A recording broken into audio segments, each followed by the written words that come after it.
Ada yang nak jelas, kok faham sikit, nak bagi faham banyak sikit. Sikit-sikit apa-apa boleh lah.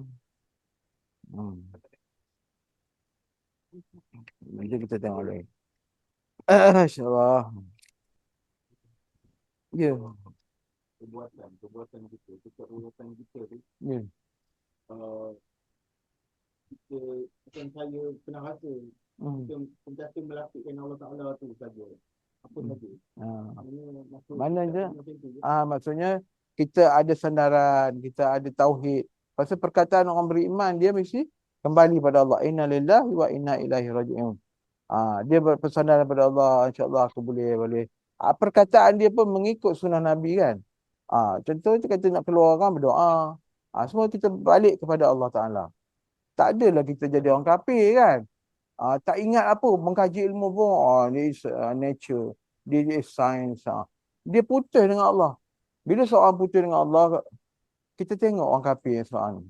Mana ada ingat Allah yang membunuh dekat Palestin. Kan? Apa dia buat, dia tak peduli. Orang yang kalbi dia dah putih dengan Allah, dia dah, Allah kata Allah tutup habis-habis kan. Depan, belakang, kiri, kanan Allah dah tutup. Jadi maka dia bersiap sedia dah menerima azab tu. Hasil daripada perbuatan dia kan. Kita duduk tengok geram. Pasal sifat geram marah tu orang mukmin. Sebab dia tak dididik oleh Rasulullah buat apa itu. Rasulullah kalau tengok benda zalim, dia akan sedih, dia akan cuba bantu, dia akan kita tengok kan, sesiapa yang ada perasaan begitu, tanda dia duduk dalam apa nama tu, dalam rahmat Muhammad sallallahu alaihi wasallam, dalam jalan kenabian, dalam jalan tauhid, apa nama, tauhid Allah dan Rasul. Gitulah kita kesian kita. Mana tanda batin kita baguslah, ada integriti kan. Sebab betul lagi dia berselawat. Bila seorang tu berselawat, nur daripada kenabian tu, nubuah tu akan duduk di dalam batin kita, dia akan terpancar. Itu pentingnya selawat. Zikirullah selawat, zikirullah selawat. Istighfar kan. Sendi-sendi perbuatan. Apa sebab hasil daripada perbuatan Rasulullah. Apa yang kita baca dalam hadis, apa yang kita contohi, sebaik mungkin contohi. Itu bukanlah kita kata 100% seperti Rasulullah. Tak, macam tu, mana kadar kita lah. Ada apa nama tu, perkataan perbuatan Rasulullah yang mungkin kita tak mampu nak ikut. Buat kadar yang kita boleh ikut kan. Gitu. Macam Rasulullah beribadat malam, bertahajud, buat nawafil, dan kita ikut lah. Bagaimana dalam syariat kan. Saya sunat 2 rakaat sebelum subuh ke apa ke. Macam tu lah keadaan dia. Jadi alhamdulillah ada pertanyaan. InsyaAllah lagi ada.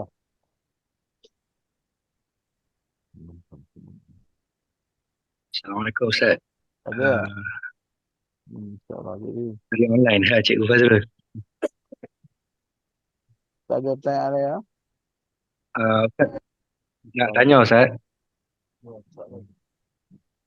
Kadang-kadang ada orang yang dalam jalan Arifin ni, dia jadi terlalu mencintai. Oh, yang tak datang. Oh, ya, ya. Okey, jadi kalau tak ada apa-apa, ya. Jadi Ada terlalu sana. Siapa? Cikgu Ustaz. Kuat sikit. Dengar. Ada dengar. Cikgu Fazrul, sini. Assalamualaikum. Ada maksimum. Ustaz, ada satu keadaan di mana Dah habis maksimum. saya dengar ada antara ni lah, macam Arifillah, dia terlalu merindui dan mencintai kematian. Allah, tak dengar. Dia jadi macam merindui dan mencintai kematian Ustaz. Yang tu macam mana suasana hati dia? Repeat balik soalan. Tadi hujan, tak dengar. Repeat balik. Boleh ulang lah, cikgu. Okey, Assalamualaikum. Okey. Allah. Boleh Ustaz. Sini juga. Dia ada suasana hati pada satu ketika Ustaz.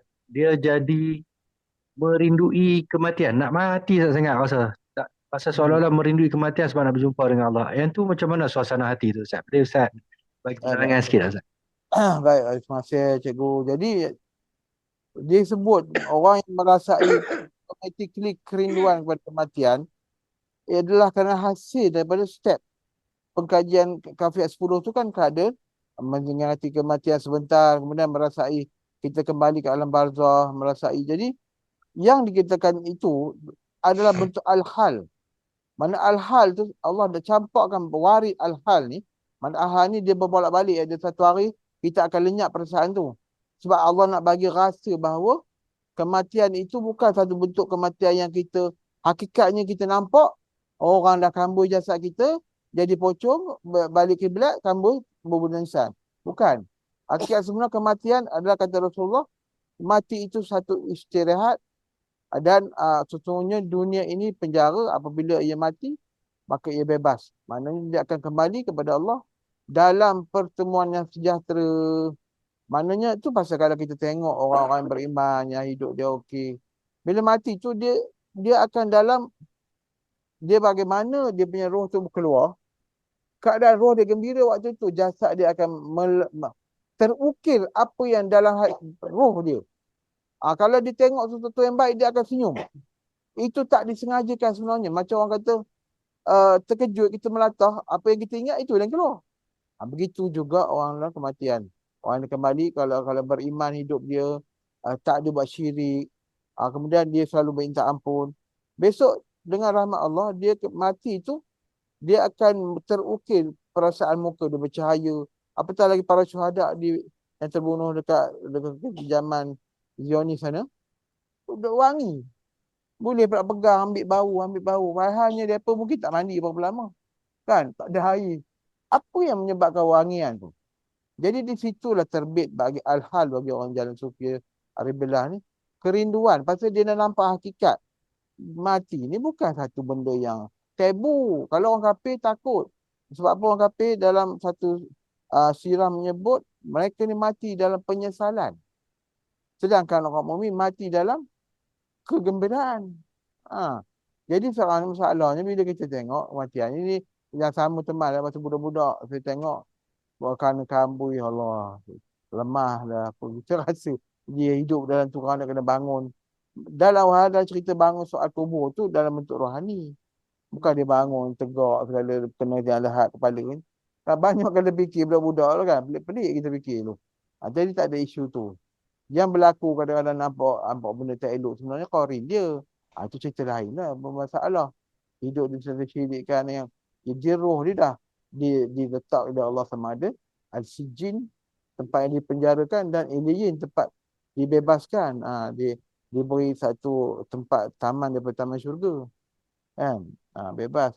Banyak ada cerita alam barzah ni, sebab teman sendiri ada kawan baik qarib yang telah kembali kan. Teman pernah cerita kat rumah. Dia datang, dia pula explain. Gini. Yang paling basic lah teman dapat mungkin yang baru belum dengar. Teman sedih kawan baik mungkin dia seminggu 2 minggu sedih. Ada satu hari tengah-tengah tawajuh dia datang. Dia datang baju warna putih, jubah macam dia pergi tawajuh lah, gaya perekat. Dia tutup mulut, dia macam gelak teman. Dia daripada dunia berperagi macam tu. Kalau dia nak gelak teman, dia tutup mulut, dia sengih sesuatu. Jadi dia kata, kenapa? Dia cakap secara batin rohani, dia tak ada lafaz kita macam ni. Kamu sedih, kenapa kan? Aku dah pergi tempat seronok. Patut kamu berseronok dengan aku. Kenapa kamu teraya, bersedih, apa? Semua tersentak. Menung. Betul ya, tak ya juga. Buang karin aku sedih. Menjawab pada tu tak jadi sedih. Jadi macam mana? Kalau kawan baik, rohani dia dah buka rasa sebahagian daripada al-barzah, nak kata apa lagi? Dia pula cakap nasihat, kamu kita, jalan kita tu kamu buat benar. Sungguh-sungguh. Dia pesan pula. Jadi apa tak yakin lagi? Buat benar-benar. Kamu meletak, aku yakin. Keyakinan yang kata orang terhunjam. Jadi, itu buatlah betul-betul sungguh-sungguh. Dia umur sampai 30 je. Teman dah lajak 50 dah. Maknanya, kali. Mana Allah ada dah tanggungjawab kita atas dunia ni lagi. Kan? Dia mungkin 30 dia hak dia.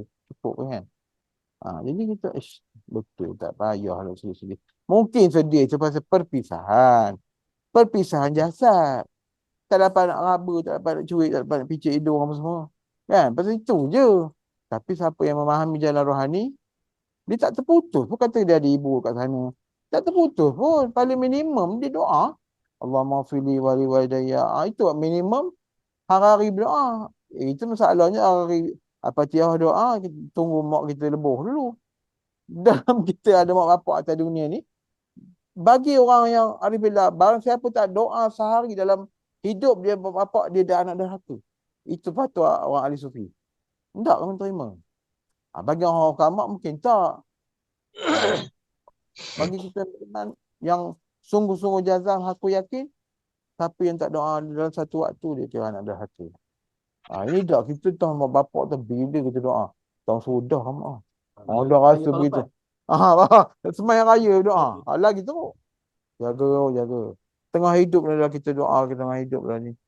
Banyak rahsia teman. Kalau siapa tajih teman akan buka rahsia doa pada ibu bapa. Apa rahsia? Kat sini teman tak boleh open lah sangat kan. Itu keadaan dia. Okey, jadi okey ya cikgu ya. Mana cikgu? Ya, Jelas Ustaz, cikgu ada soal Ustaz. teman. Alhamdulillah. Terima kasih Ustaz. Terima kasih. Jelas ya, Faham Ustaz. alhamdulillah. InsyaAllah masih cikgu. Mesti kandak ni, mesti kandak. Mutiara. Baik Ustaz, baik kita bagi makan nasi kandar. InsyaAllah. Okey. Tak ada apa ya semua. Ya. Macam kita yang duduk dalam InsyaAllah. Alhamdulillah ni, memang macam kita masih ada orang tua, mana doa kita tu memberi keberkatan. Yes. Memberi, kata Ustaz Wadi Anwar, waktu kita berdoa tu makam dia darjat dia naik. Waktu berdoa. Apatah lagi ni alam yang dunia banyak hijab lagi. Dia akan terima keberkatan. Mungkin dia akan terima secara tak langsung, tak rasa. Tapi bagi yang akan kembali, waktu dia berdoa, katakan pukul 4, di alam barzah apa pukul kat sana, dia akan terima. Automatically. Automatically. Itu ada sandaran lah. Ini orang yang dalam bidang fiqh ada sebut kan. Kita dengar ceramah dia baru faham. Kita faham cara, kalau dalam syariat, kita faham cara hakikat. Dua-dua kita gabung. Baru faham semua kan. Sebab teman berlaku pada teman. Teman dah lalui begini, tahulah. Nanti kalau kita tarjih teman ceritalah bagaimana cara apa nama tu kan, dia punya kesan dan tajalinya kepada ibu bapa kita kan. InsyaAllah. Boleh bantu, kita boleh bantu. Yes, betul. Itu bahasa doa daripada anak dalam apa nama tu, dalam lagu apa, pergi tak kembali kan. Doa sama ada didoakan ada tidak kan. Semua dia orang umum. Doa anak diharapkan. Sebenarnya doa anak apa semua tu sebagai backup. Tapi yang pentingnya ibu bapa tu sendiri ada jalan ibadah dia dah cantik dah. Cuma yang sedih tu mungkin ibu bapa tu tak sebab taubat. Anak akan kabur. Doakan. InsyaAllah dia terlepas. InsyaAllah.